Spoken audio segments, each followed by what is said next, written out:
You know, there's really fundamentally three questions that all of us need to answer about our finances over time. And the first question is, who owns it?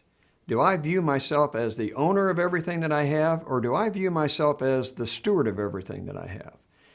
I believe that God put me into the world and that He blesses me with certain things, that He owns it all, and therefore I am a manager or a trustee of whatever it is that He's entrusted me with. You know, if you take that perspective on your finances, it changes the paradigm. It changes the way you think. It changes the way that you make decisions. So it's the fundamental first question. Are these resources that I have mine, or do they belong to me just temporarily? I know what the Bible says, naked I came into the world and naked I'm going to depart, and there's never ever been an exception to that. You never see a hearse pulling a U-Haul. So the question is, who owns it? And therefore, if I am just a manager, or a steward, or a trustee, how am I going to handle those resources?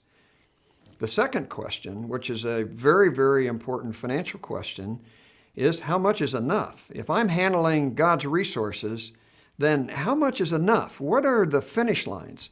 The problem is most people don't put their finish lines down, and so they never ever stop.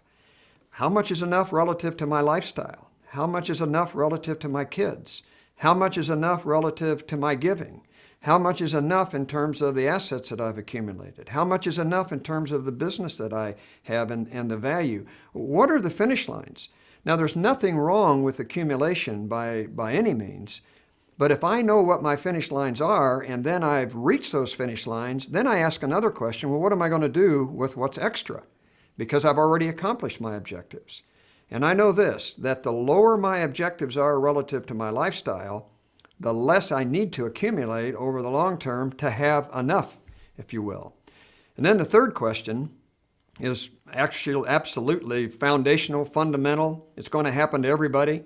And that is, who's going to be the next steward? Who is it that I'm going to entrust whatever it is that I have? And you know what I found is that sometimes the stuff is more important than the money. Well, who gets it? Is the next steward of those things that I have prepared? So first of all, who owns it? Secondly, how much is enough? And thirdly, is the next steward chosen and prepared to handle that whatever it is that I'm going to pass on to them?